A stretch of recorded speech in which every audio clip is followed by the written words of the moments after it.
participants who are joining us from South Korea.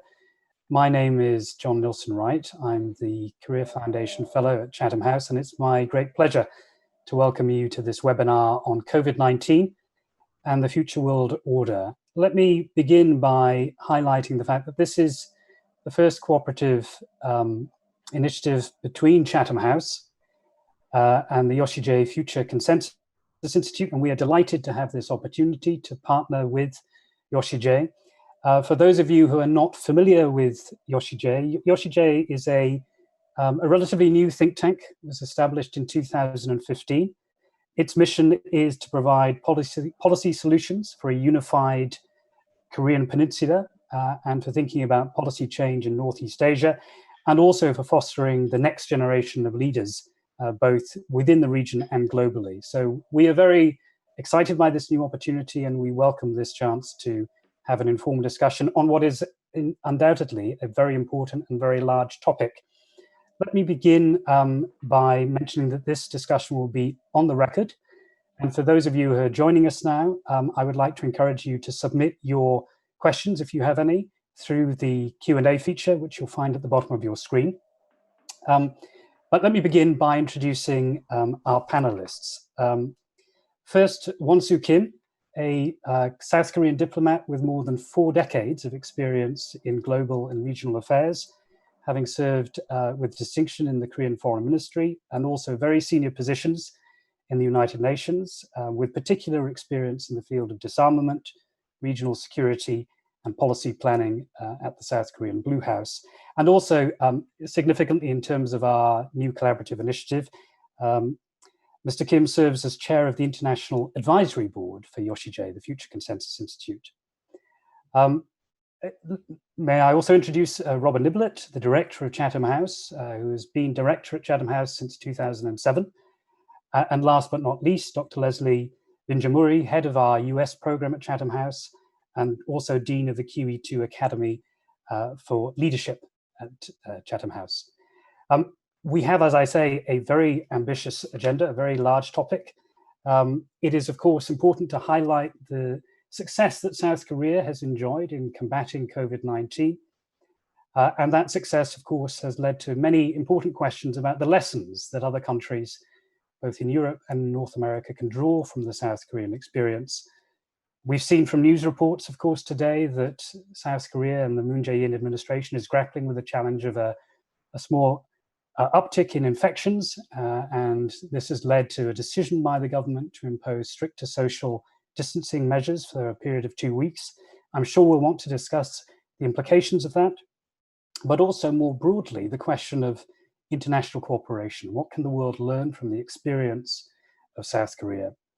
All of this, of course, is happening at a time of great political change and uncertainty, particularly as it relates to the role of the United States and its relationship with China, growing tensions between the Trump administration and the leadership of Xi Jinping, concerns on the part of many observers that that tension ahead of the November elections in the United States may undercut efforts to improve global coordination. So we will have, I'm sure, a great deal to discuss. Without further ado, I'd like Robert Niblett to kick off with a few minutes of presentation, setting the scene, if you like, in terms of understanding the impact of COVID-19 and thinking about questions of global order. Robin, over to you. Thank you very much, John. Great to see you in this new COVID way that we do currently in the United Kingdom. I say in the United Kingdom, of course, John, you're in Paris right now, so we already have some differentiation here, and obviously pleased to be with my colleague, Leslie Vinjamuri. We're both in London, which is at least we're relatively proximate. And Won-Soo, wonderful to see you again virtually from such a distance. And I'm only sorry that for this first collaboration between Chatham House and Yeosijae, the Future Consensus Institute, we're having to do it virtually like this. Although I think the net result is we're probably reaching a lot more people, which is the positive aspect of the meetings we're all able to carry out right now in this virtual format. Though for many of you, just to let you know, I had the pleasure of actually visiting Yeosijae's headquarters back in October of last year. So it's a shame not to be able to be doing it physically, but nonetheless. I don't want to use up too much of my time, doing on the introductions, because we are trying to cover a massive topic. The future of world order is, one of those small topics that one was always challenged by prior to COVID-19, but with the coronavirus crisis, as many people have noted, accelerating many of the previous trends that we already saw at Chatham House, starting to influence the world of international affairs. This is even more pronounced today. And I just want to lay out kind of 6, I suppose, big trends that I see taking place, and which hopefully will give us a structure or at least some ideas to be able to follow up on in the Q&A, and also for my colleagues to either challenge or agree with or move off. I want to start not with the geopolitical, actually, but more with the kind of socioeconomic change, which has been characterized as moving from a just-in-time to a just-in-case world. In other words, rather than a world of hypervelocity, of speed of economic activity, of speed of travel, of deeply integrated supply chains that allowed low price, active economic activity, linking all corners of the world together.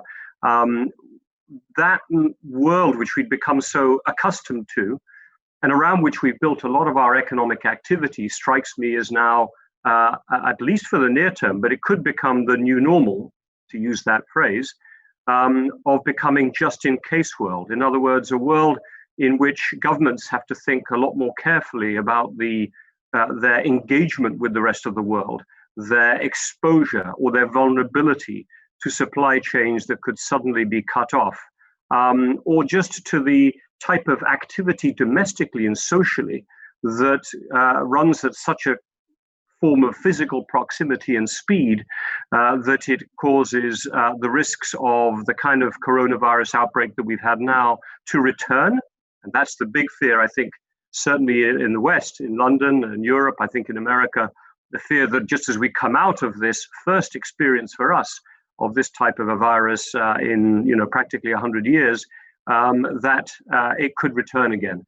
And the question this raises, how can you fund growth and the rate of economic growth that we've become accustomed to in a just-in-case time? What does it mean for emerging economies that were hoping to raise themselves out of either the middle income trap, as in China or Brazil or parts of Southeast Asia, into developed status? What does it mean for countries in sub-Saharan Africa? Their ability to move up the value chain, to increase wealth by being engaged in globalization. If globalization economically is less integrated, moving at a less fast speed, the opportunity for these countries to rise becomes more difficult. Levels of debt that are already going to be much higher at the end of this crisis become harder to pay down. So to me, this idea of a move from just-in-time, hypervelocity, deeply integrated global economy to a just-in-case world is one of the biggest changes we're likely to see happen. And it will have spillovers, to my second point, into an acceleration of some of the pre-existing trends, particularly around geopolitics. We already saw prior to the COVID-19 outbreak a deepening of the competition and the sense of suspicion between the United States and China in particular. We'll spend more time talking about it. I think all of our participants, audience, all of our guests on this call will understand that the drivers of this competition, but in particular, a United States that I think in a nutshell, and Leslie will talk more about this in a minute, a United States that has seen China as a country that has been taking advantage of globalization, of its engagement in the global economy, not to become more integrated with the multilateral system as was, not by becoming a more engaged member of the world based on a rule of law, based on becoming more politically plural, but that actually has used that global integration to strengthen itself and its own communist model in a way that is seen as threatening to US interests and to those of its allies. And in a way, what America is now saying, not just to China, but to other countries around the world, is whose side are you on? And the COVID-19 crisis and the fact that it originated in China, the fact that there was early efforts to close it and hide it up and to hide it, and the fact that China has been so forward-moving in pushing its own agenda afterwards means that the US is much more skeptical about China and its engagement. And all of us are going to be pulled into that process. The third big trend I wanted to mention is that we're going to see around all of the world government much more involved in all aspects of economic activity. The kind of just-in-time world I described before, the world of hyper-globalization, was one that saw a reduction or a decline in the role of governments in economic activity. And the rise of multinational companies, the rise of transnational organizations. Now we're seeing governments being called back in, certainly in Western countries like Britain, the United States, parts of Europe, into playing much more active role in economic activity. And this raises a big question of what it means for the future of capitalism. And I think you're going to find a lot of Western governments distracted from their normal international engagement to becoming much more self-obsessed, much more internally focused in developing a new social contract between the government and the people expecting governments to protect them much more than in the past, to provide answers much more than in the past. Governments will struggle to provide that confidence, but it doesn't mean that they won't try. And this brings me to the fourth point. What does the new COVID-19 world look like for international cooperation and multilateralism? The geopolitical changes I described a minute ago, deeper US-China competition in particular, were already making multilateralism a less positive or a less fluid force in the world. The WTO has become frozen. The UN Security Council is struggling to move forward. The World Health Organization has become politicized. But what you also see potentially happening in a world where national governments play a bigger role protecting their citizens, and where people see globalization as giving some people the advantage over other people, then the value of those big multilateral organizations becomes much less. If cooperation potentially increases vulnerability in the eyes of some people, then you may see much less investment in those multilateral organizations. I would say I am not entirely negative, however, about multilateral organization. I think at the political level, it's tougher. But even through this COVID crisis, we've seen what I call technical multilateralism actually continue to move forward.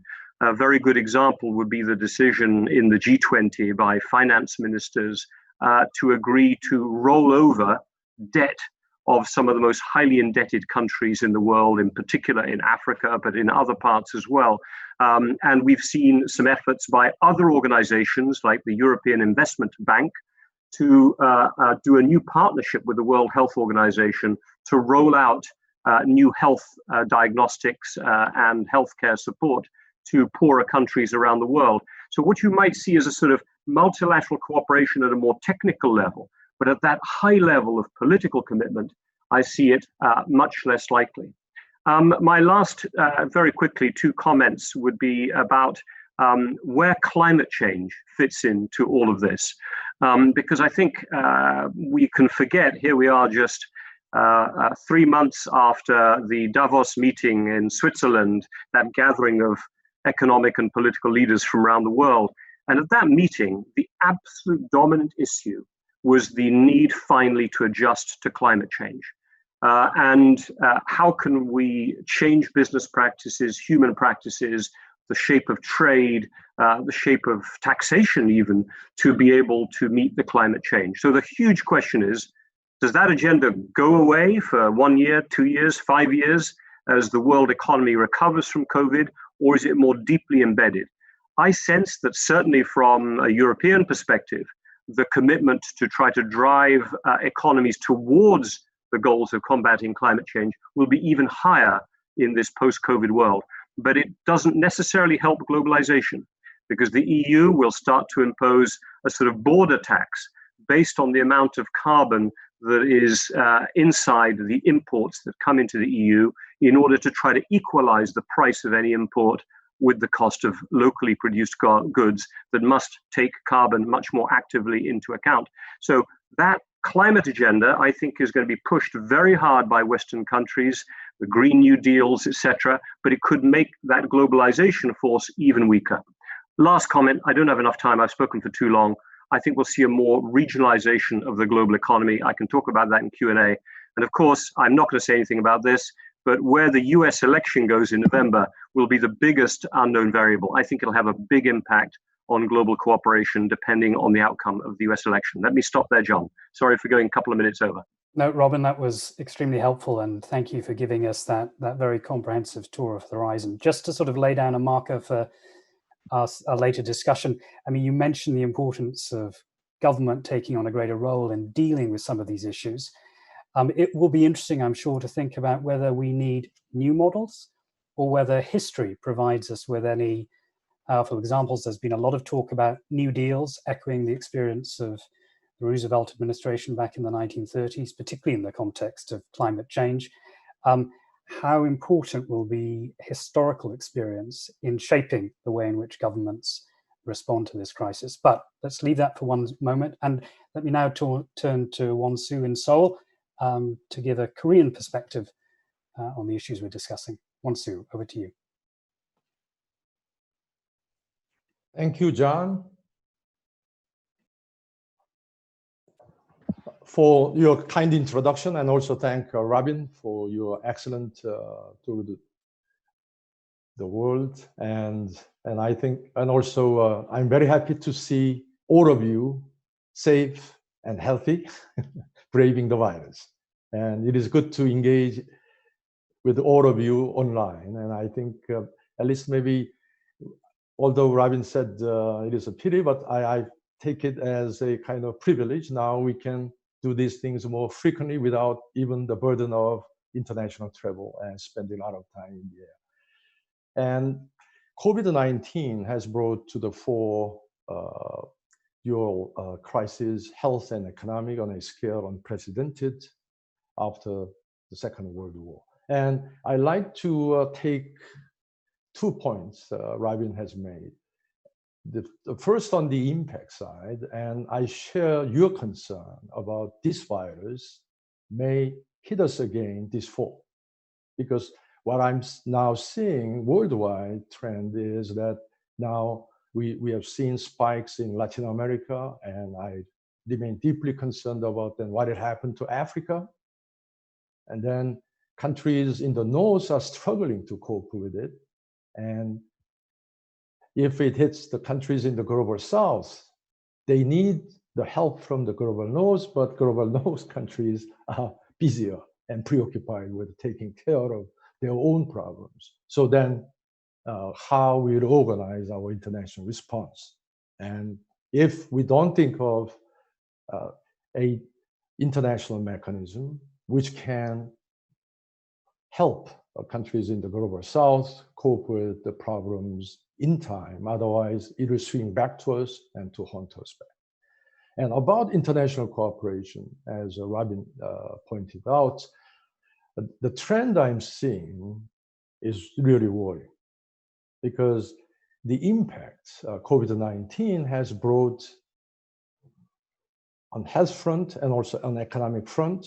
Already it surpasses the level of economic pain we see from 2008-9 global financial crisis, popularly called a Great Recession. And with quarantine and safety measures, including lockdown, are still ongoing in many parts of the world, the economic pain is going to climb higher and higher and closer to the level of Great Depression, the worst economic crisis we had over the last 100 years.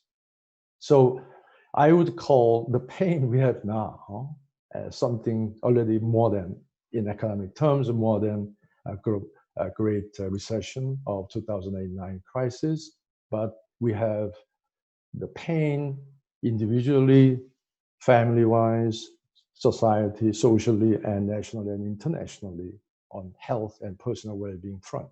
So if we combine these two pains, the social and economic, I would call maybe great disruption of our social and economic lives.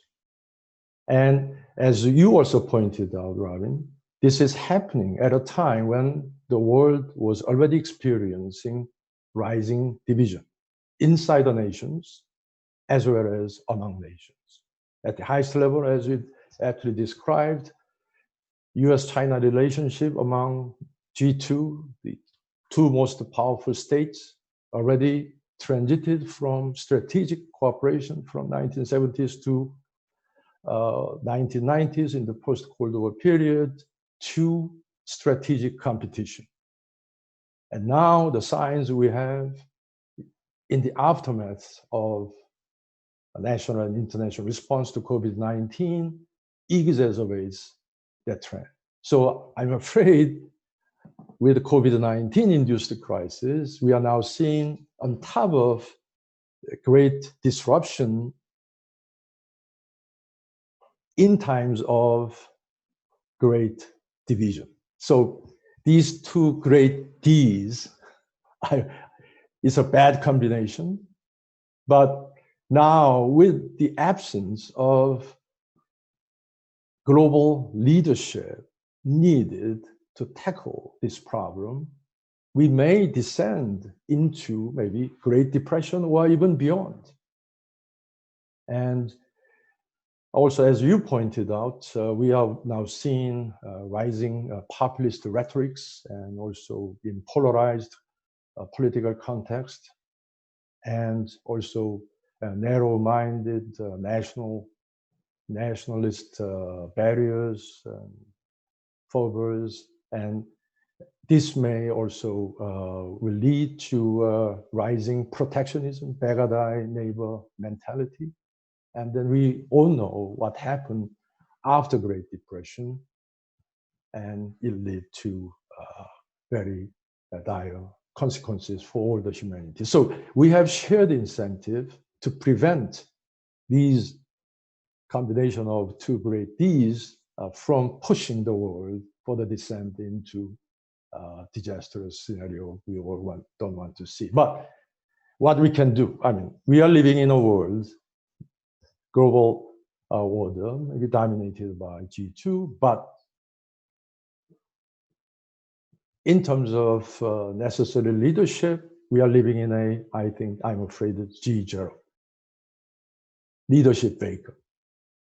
And if we wait for US-China to narrow down their differences and miraculously come back to us, to the world about the solution, we are all happy to join. And that's what happened when world international community coped with 2008-9 crisis. Thanks to the convergence of views among US and China, G20 could pull the international community out of the crisis relatively quickly and successfully. But now, we are seeing the opposite trend among G2. And I'm afraid that that scenario doesn't look very likely, at least until the US presidential election is over, and even after the election is over, regardless of who wins the election, I'm afraid that maybe long-term trend of US-China relationship has been already set in motion, moving from further away from strategic competition, maybe more precisely strategic cooperative competition to strategic confrontational competition. And who knows, if this downward trend continues, it may descend into strategic confrontation. And that's the scenario we all have to work together to prevent it, to mitigate that risk coming from the G2 absence of global leadership now in the world. And I welcome today's e-meeting as the beginning of maybe our a joint thinking process, because I think like-minded countries like Korea and the UK share a lot of things in common. And we believe in liberal democracy and free market economy, and also we are two of the top dozen economies in the world, and we are maintaining close relationship economically and politically with both G2, US and China. So we have shared incentive to think of something before it becomes too late to do something for the rest of the world. And then whatever mechanism we can think of for mitigating that risk, I mean, we can remain open to G2. I mean, it is up to them whether they can join or not. And I like to take your suggestion also about climate change agenda, because this COVID-19 crisis highlighted the unsustainability crisis we are creating, and including climate change risk, because of human activities destroying the habitat of wild animals. We may force the virus to begin the journey to migrate from the previous host, from animal to animals to humans eventually now. And also we are maybe unleashing, without knowing, through climate change induced global warming, glaciers melting, and viruses once trapped in the glacier now begin to be released. So this crisis has direct linkage to unsustainability crisis humankind has created and climate change agenda. So I think that one idea to take your suggestion for technical functional multilateralism for the future, and also along the functional areas of high risk, high probability, high consequences, climate change and sustainability as the agenda, which can link like-minded countries like UK, Korea. UK has a special role to play as the chair of the current COP process of climate change agreement. And also we can expand to include countries, like-minded countries from other regions like Australia in Oceania, and European countries, and Canada in North America.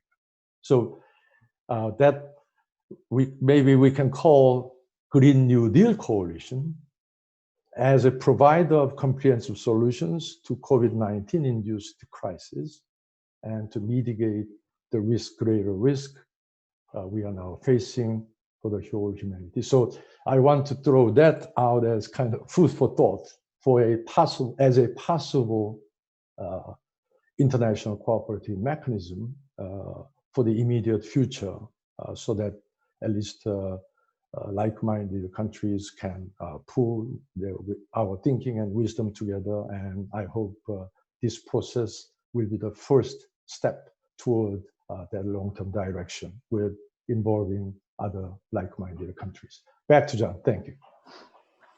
Wonsu, thank you very much for that very sobering listing of all of the challenges we face. I mean, I think your idea of the 2Ds captures it very neatly, but I was very pleased to see that amidst all of this concern, there is the glimmer of a possible set of responses, linking together our two countries. I'm sure we'll want, again, to lay down a marker to think about some of those strategic conflict risks that you mentioned, and maybe to think about a hierarchy of risks so that we understand what the primary challenges are going to be looking ahead into the immediate future. You also mentioned the importance of leadership, which is a natural point of segue to Leslie and the role of the United States, the so-called indispensable superpower, which at the moment seems, at least by all accounts, to be less engaged in tackling some of these problems, both at home and abroad, if one took a critical perspective. But I don't want to preempt Leslie's remarks. So over to you, Leslie. Thank you. I should say thank you, obviously, to John and Robin, but to you, Wonsu, Kim, I'm very grateful to have the opportunity. And respect your work a tremendous amount. And so it's lovely to meet you in the virtual world, in the digital world that we now have. I'm going to be brief because I can see that there are a lot of questions coming in.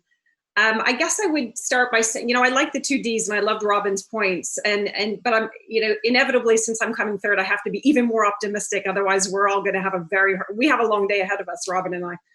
And I would say maybe our 2Ds should be that we're divided, but we're certainly dynamic.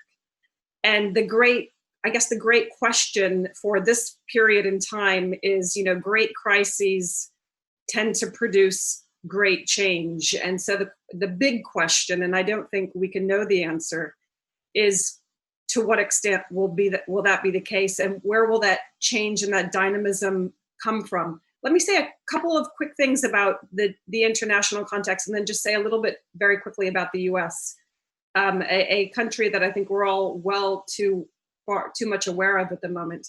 But just to add to Robin's comment about the middle income drop, I think is very interesting. Robin set the scene with these 6 comments, but one of them was, to what extent will countries in transition trying to move up that economic ladder get stuck as a result of the changed global economic context? And the point that I want to add to this, I guess, are 2. One is, one of the things that concerns me both in the US context and globally is not only states in transition, but it's also demographics, right? Because this global crisis is clearly having very uneven demographic impacts. And the one I think that is very interesting and telling is that between older generations and younger generations. That's something that's been of differential concern across the globe. Fewer younger people in Europe, more young people in Africa, right? It hits different parts of the globe very, very differently. But there's no doubt that the diminished opportunities and the increased responsibilities that we're placing on younger generations is extraordinary, and something that we must pay very serious, very careful attention to in terms of our analysis, and that we must have absolutely concrete solutions to.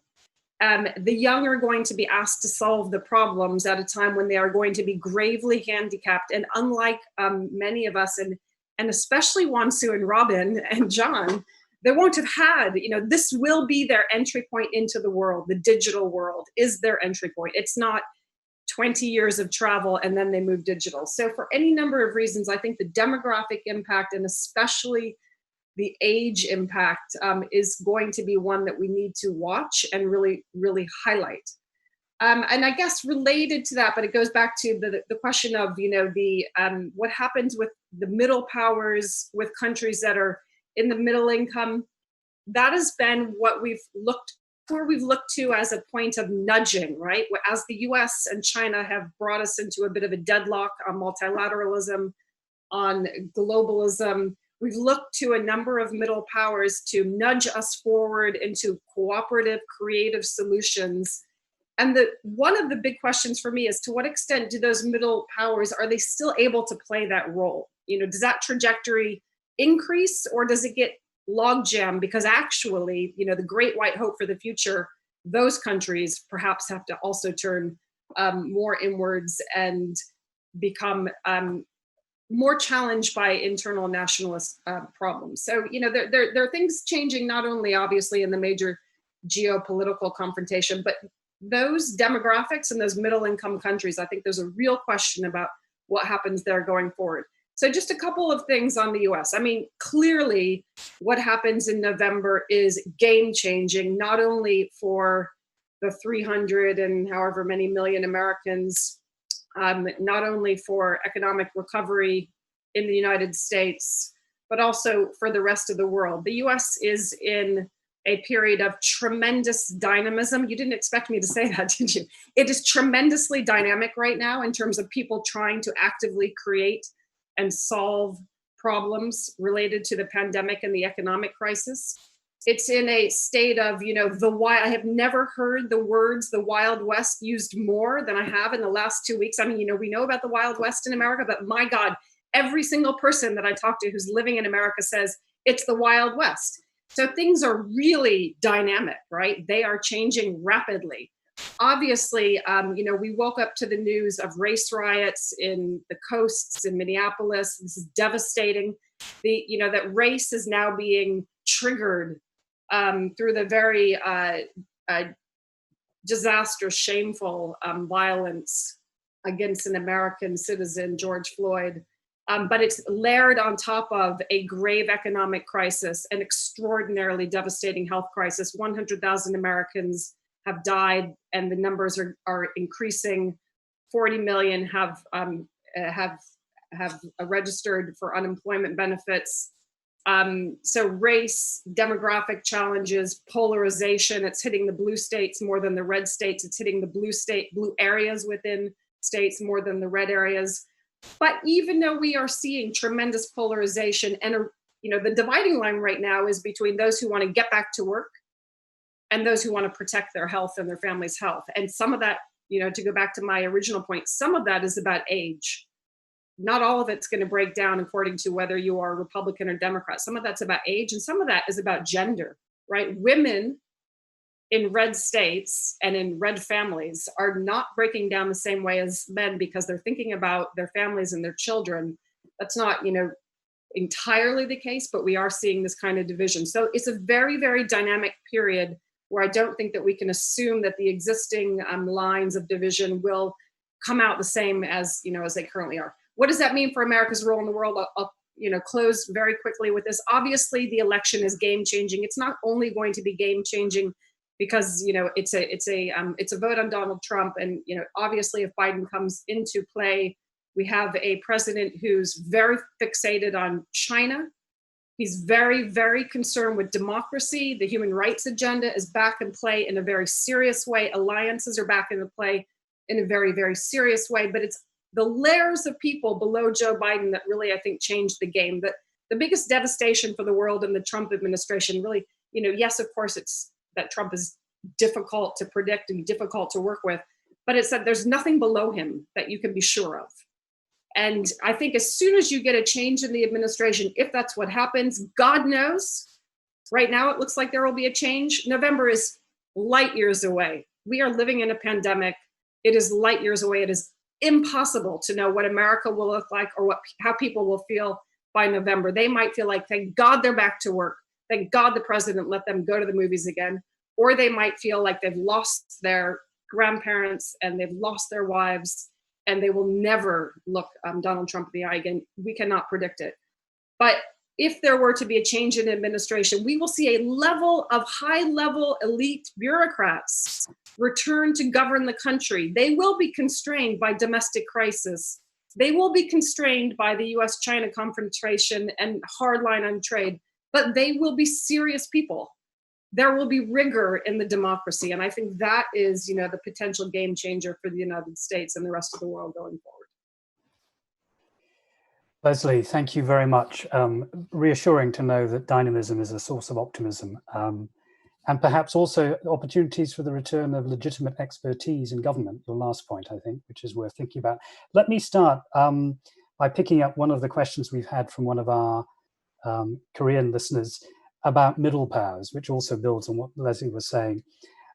What is the role for countries like not only South Korea, but the UK, Australia, Japan? And this is a question for all three of you. To Wonsu, South Korea's experience as a middle power is often cited in terms of its policy towards Southeast Asia and ASEAN, but there have been very significant concerns about the ability of South Korea to cooperate with some of its regional partners, most obviously tensions between South Korea and Japan. Do you think that the current crisis will help to overcome some of the historical tensions that have dominated that relationship? To Robin, on the question of middle powers, a question I'm sure all of us are going to be asking, capacity constraints in the case of the British government, not only given that it is experiencing such a challenge in managing the question of COVID-19 with very high levels of fatalities, but also, of course, this happening simultaneously with Brexit. What's your assessment of how Britain manages those twin challenges with the current domestic political situation in the UK undermining some of the popularity of our Prime Minister? And lastly, to Leslie, yes, middle powers But how much appetite does Donald Trump have, if any, to provide space for those middle powers to actually flex their geopolitical and policy-making muscles, if you like? So Won-Soo, perhaps if you'd like to start. Thank you. Thank you, John, for your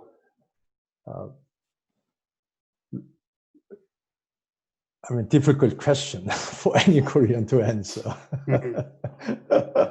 But of course, when we think about any coalition of like-minded countries along shared values and shared interests, from our region, Japan, obviously, what comes as the first candidate for such cooperation. But as you know very well, we have sensitive history and other issues still lingering and haunting us whenever Japan and Korea try to move on in a forward-looking manner. Some issues from the past coming back and hampering our ability to move forward. But still, I believe, as you said, we have shared interest, and also we share alliance with the United States, and we are facing a lot of challenges together, common security challenges on the Korean Peninsula, but also in now even managing our alliance relationship with the US under President Trump. So I hope the COVID-19 response must help leaders in both Korea and Japan to look forward into the future when we think about what to do regionally, but also globally, and also toward our common alliance, United States. But of course, politics are very difficult to predict now, because now Korea just went through a parliamentary election, which ended a landslide victory for the government. And Prime Minister Abe will face important milestone in his political calendar next year now with postponed Olympics, and also maybe for his own future in party and the government leadership. So I hope sense of pragmatism will prevail on the political leaders so that they can look beyond immediate term political interest calculation, but toward what should be the shared future through better cooperation between Korea and Japan. So I hope I can see the brighter future of relationship between Korea and Japan, but of course, it depends a lot what political leaders will choose to do. Thank you. Robin. Thank you, and I'm glad Won-Soo raised the issue of the role of middle powers. And I think when he mentioned those mid-sized countries, we may or may not be powers, it reminded me that's one of my takeaways, Leslie, from our conversation yesterday about world order. I think something we should have in our paper. I'm just going to say that in front of everyone here, because I think this idea of like-minded, that slightly awkward phrase, but like-minded countries trying to find a way to play a constructive role at a time of G2, China-US competition, but doing it in a way that upholds their values, their systems of government, their commitments to democracy, to transparency, to open markets, becomes all the more important. And if you don't mind me, John, just because I was skimming through some of the questions that came in, there's one from Kogila Balakrishnan, if I pronounced your name right, Kogila. So, how do you avoid a return to the World War II thing, post-depression, post-protectionism? My answer would have been along the lines of my answer to your question, John, which is countries that do not want to get caught up in that G2 competition, that want to avoid the return, are going to have to step up. Now, that's easy to say. Your question is, you raised about the UK. So the UK is a classic country that should step up, to play that kind of a role. Fifth, sixth largest economy in the world, a P5 UN Security Council member, etc., etc. Like all countries, and Won-Soo kind of mentioned some of the dynamics in South Korea, all of our domestic politics are far more intense at this precise COVID-19 moment. So the ability to look out and think creatively about how to step in and take some of that responsibility for multilateral cooperation at a time of G2 competition is nice in theory, but very difficult in practice. You then throw Brexit, or let's remind everyone here, UK has Brexited. We're already not members of the EU. It's hard to remember this now and again because the UK is still inside the single market and we still seem to be negotiating with the EU, or a bit negotiating, which is the truth. But certainly, and probably by the end of this year, the UK will be out of the single market as well. And it may have left with a very sour, difficult relationship with its EU European neighbors if this negotiation goes badly. And some of those neighbors should be the partners in middle power diplomacy. Because the middle powers are always South Korea, Japan, Australia, Canada, UK, France, Germany. You think of all of those, the usual list. But it's a big reminder to me that all middle powers exist in their regional context. And in their regional contexts, on the security side, we tend to get pulled into a US orbit, which makes it very difficult then to triangulate between the US and China, when, as most Western powers, we rely on the US for our security. And I think more broadly, our capacity to coordinate then gets pushed just into some very high-level topics. Let me say what they are. Climate change is a good example. Debt forgiveness, this very important question, the support for Africa, for example, is an area where I think you could potentially get some commonality of middle country development assistance, debt forgiveness, market approaches, etc. It might even be that a post-COVID health, reforming the WHO, the World Health Organization, given that this has become an area of contest between the US and China, maybe this is a space where the middle powers could try to come through the middle. Come through the middle powers, that makes sense, to try to come up with some answers. But what we're going to need in each case is a sort of aggregating capacity. In other words, a forum that allows us as a group to come together. So maybe it's in the G20. Maybe it's an expansion of the G7 or sort of something in parallel to the G7, if you see what I'm saying.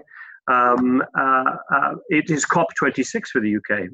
So the UK is distracted, but it's got no choice but to live up to COP26 and its co-chairmanship with Italy, remember, with Italy of the COP26, and try to use some of these formats that would force us middle powers together and use that as a way to aggregate our capacity without being exposed to the G2 competition quite as intensely. Sorry, long answer, but a very important question.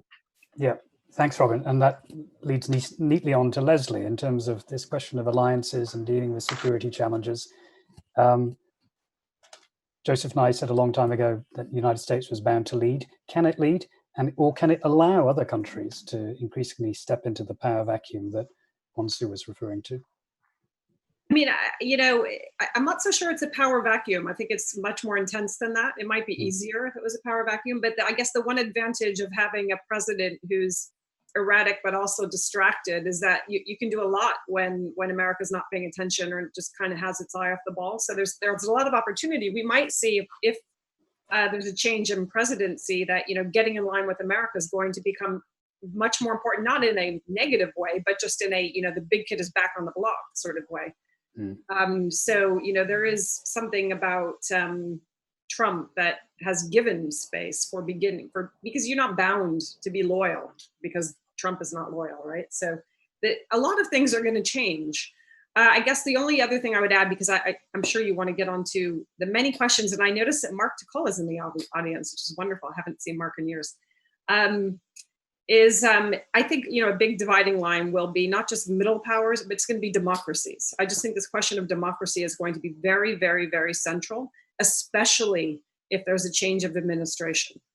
And so it won't just be, is there room for middle powers, but I think there will be a dividing line between democracy being given a certain kind of voice and that becoming much more tense between democracies and the rest. Great. Some specific questions from our audience, which I think I want to highlight. One is the question of global health, which we haven't really talked about in great detail. One question on the issue of vaccines. Is there a global race underway to develop a vaccine? How can we ensure a greater pooling of information and resources? And related to that, this very important question from Kenneth Davis, what's the most appropriate way to strike a balance between ensuring self-reliance in medical supplies and other strategic assets and maintaining global supply chains? Now, I think again of the experience of South Korea sending PPE to Maryland on the request of the governor there, whose wife is a ethnic Korean. I mean, I'd like you all to reflect on this question. How much progress has been achieved to date? What are the obstacles to ensuring that collaboration and avoiding the risk that countries will increasingly turn inwards in terms of thinking about their response to the health pandemic? Won-Soo, would you like to start? Yes. From my experience of handling earlier health crises like H1N1 in 2009 and 2014 Ebola crisis in West Africa, always it's a difficult exercise to develop vaccines. It's bound to take time and it costs a lot. But at least one good thing is a bit of irony this time is that this virus hits those in the global north.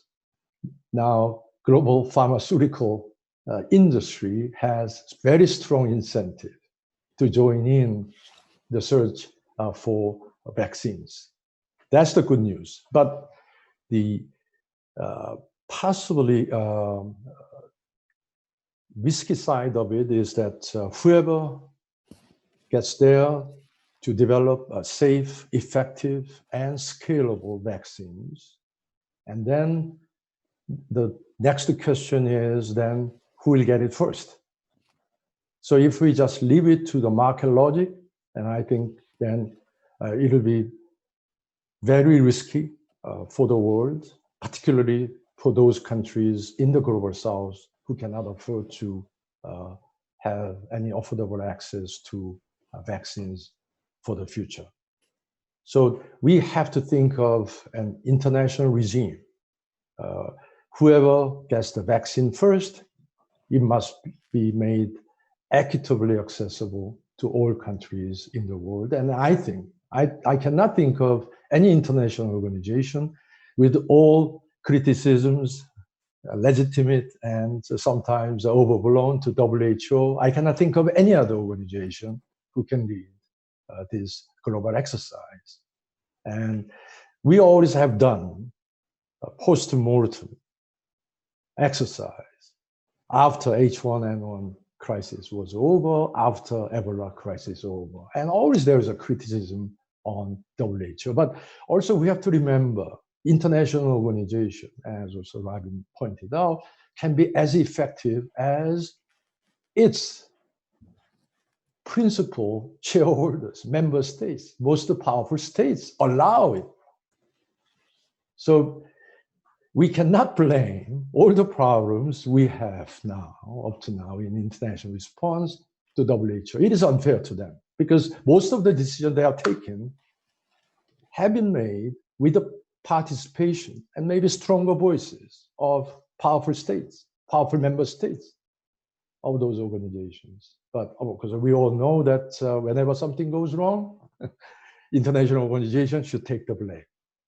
But this is one perfect example that international organization should be strengthened and should be given more resources and more voices in how we can come up with equitable and safe and effective vaccine for everybody in the world. And also, Wonsu, I'm going to stop you there if I may, because I want to bring in a few questions. That's really helpful. Okay.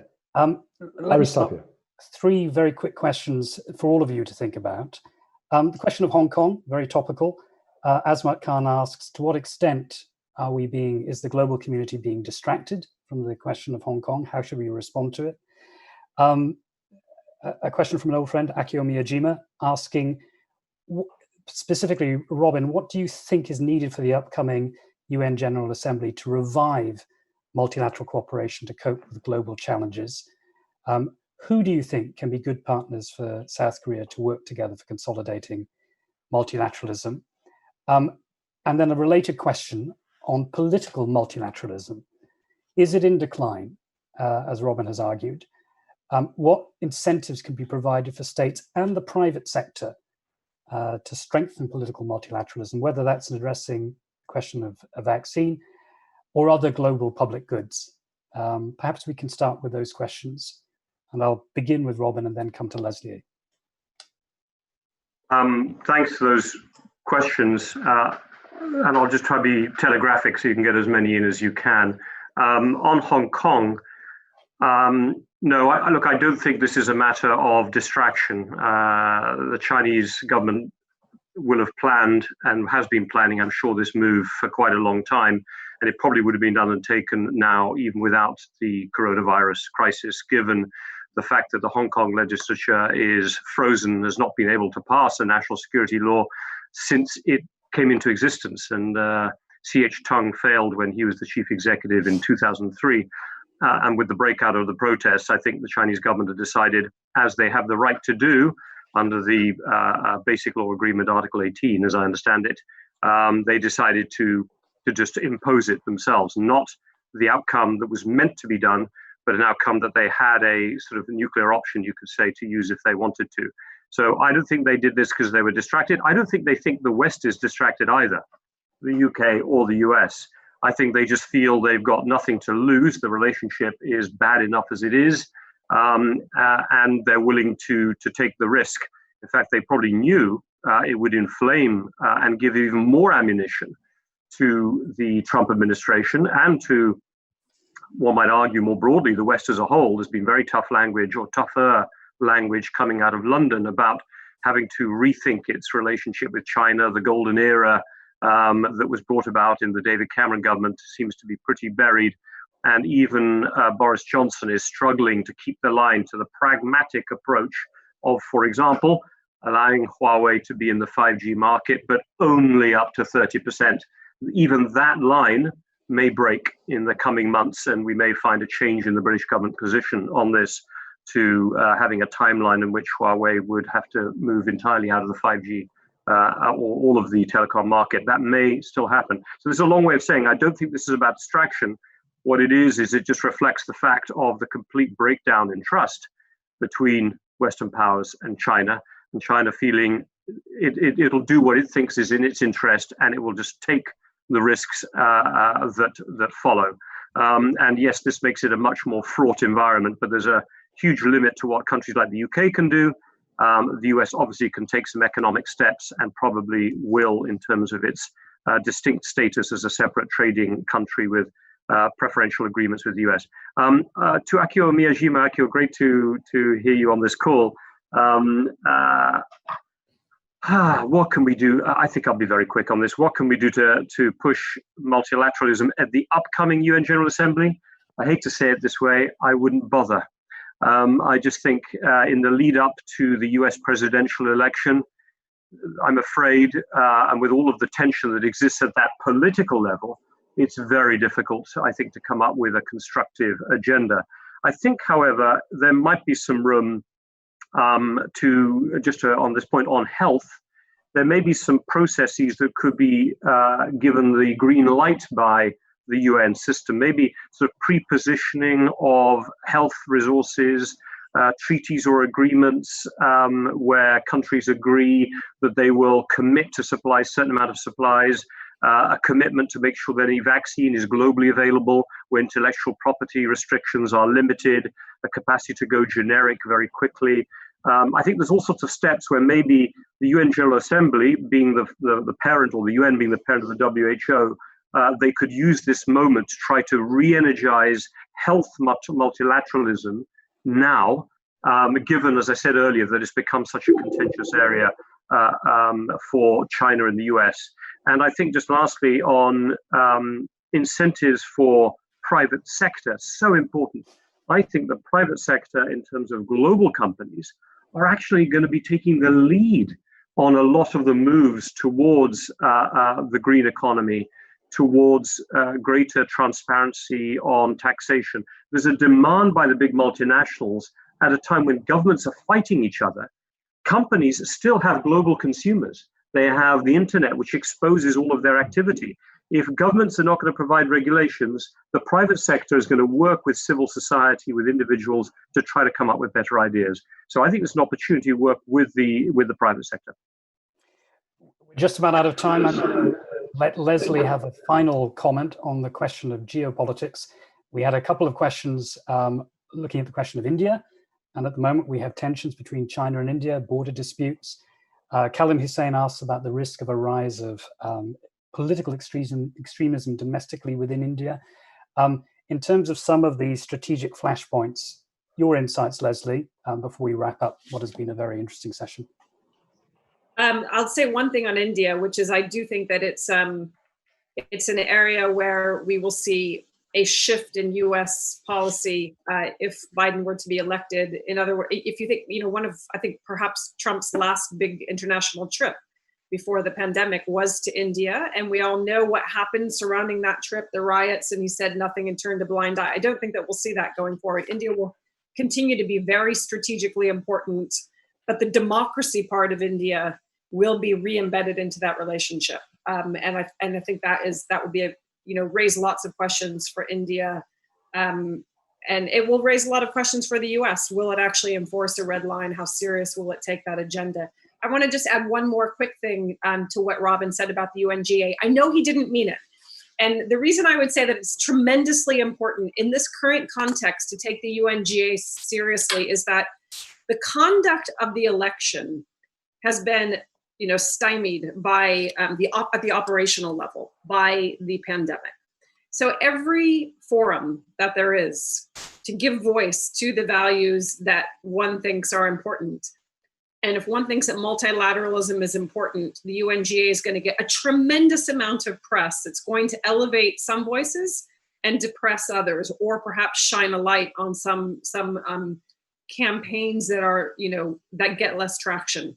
So it is an opportunity. All of these forums are opportunities to have the public debate that isn't going to be had in person in the same way leading up to November. So from the point of view of somebody who thinks about the US, and frankly from a US citizen point of view, I think take advantage to really invest in what the world thinks is important in those, because it's about keeping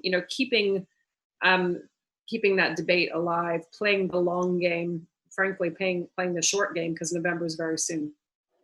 Leslie, thank you. And thank you for ending on a somewhat optimistic note. I think it's important for us to recognize that there are existing institutional frameworks that will provide a forum, whether in real time or virtually, for some of the engagement with the critical issues we've covered. We have just scratched the surface, I think it's fair to say, but I want to thank all of our participants for engaging so actively with these issues, and to apologize to the audience. We had a tremendous number of questions. I'm afraid we weren't able to get to all of them, only a small proportion, but I think it's been a very illuminating and I hope rewarding discussion for all of you who've been listening, wherever you might be. To thank Yeosijae again, the Future Consensus Institute, for their new partnership with us at Chatham House. We look forward to doing many more of these virtual events and advancing our own research agenda together to address some of these really important issues. Thank you all. Thank you. Thank you very much. Thank you very much, John.